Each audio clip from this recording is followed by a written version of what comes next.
All right, so let's do division property of exponents. So we're going to look at our bases. Are our bases the same?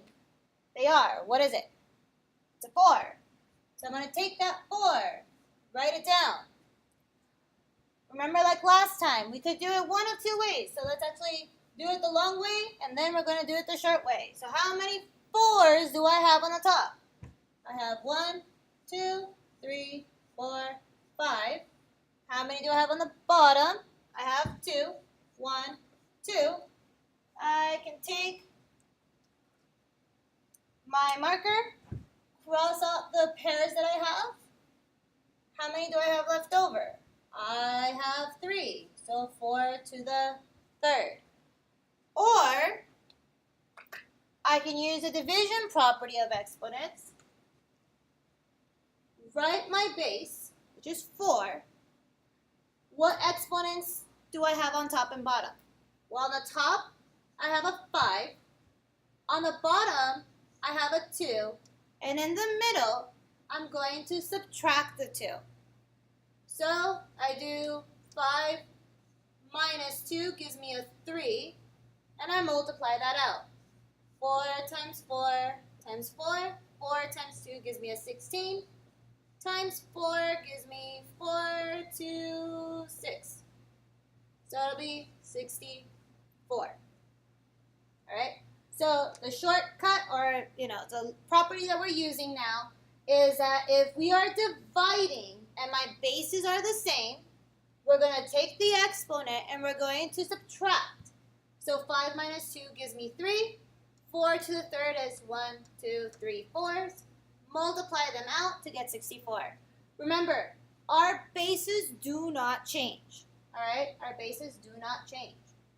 So if we do B, let's just do, oops, you're going to yell at me. Sorry. I'm going to erase this part. That's just the work. Don't yell at me. All right. What is my base? Bottom and top are the same. So I'm going to write a -3. Our exponent on the top goes first, 5, minus the exponent on the bottom, which is 7.